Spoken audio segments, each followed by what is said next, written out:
So you have to parang value yourself. Gusto ko yung mga teenagers like you, you're 16, ang kayamanan mo ay ang sarili mo. Yes. So parang pag binigay mo na yun sa lalaki, wala Talagang, na, yun na yun. Yes.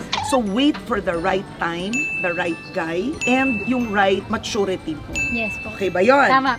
Hoy, isa yan talagang napakagandang tip yun para sa lahat ng mga babae dyan. Diba? Number 2, huwag magpapabuntis ng maaga. Okay, I've always stood by this.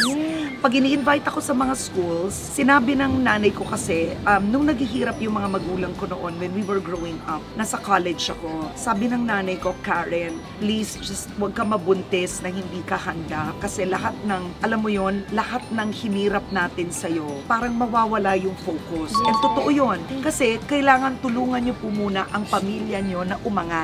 So that's what I did first.